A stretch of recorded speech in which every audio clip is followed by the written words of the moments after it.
Hello, Pearl here, talking some more about imposter syndrome. Now, there's so much to say, and there's so many different ways of cutting this. And one of the first things I want to say is that imposter syndrome is so common.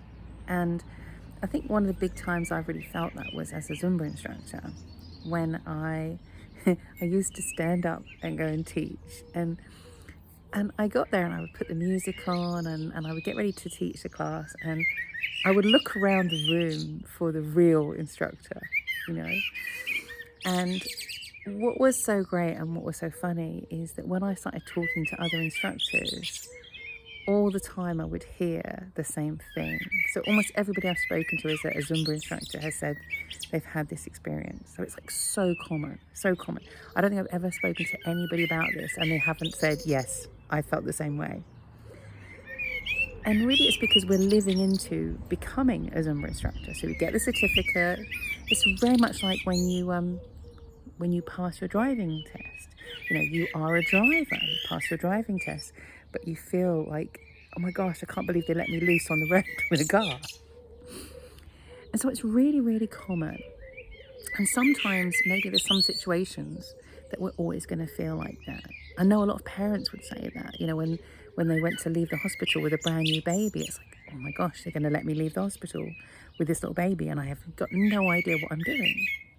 And of course we learn and we grow and we figure it out, and then the babies get a bit older and we don't know what we're doing again. We start again. So it's really common, and perhaps we cannot avoid it in life as we're growing. You know, we're always moving into a different area, doing things that we've never done before, which is really exciting. It's a really wonderful feeling. But perhaps we're always going to have a little bit of that imposter syndrome. Maybe it's just something we have to go through.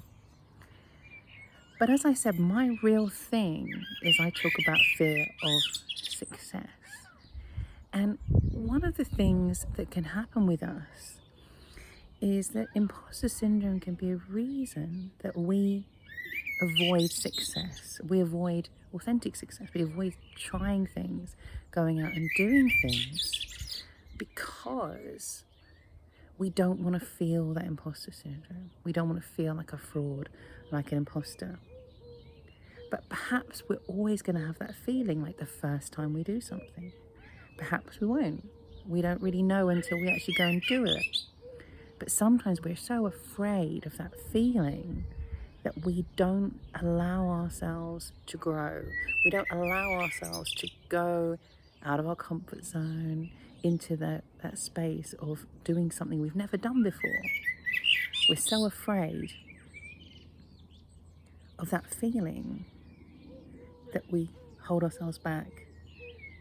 And that can be really part of our fear of success, our fear of how it's going to feel when we get those opportunities, when we show up for that first day.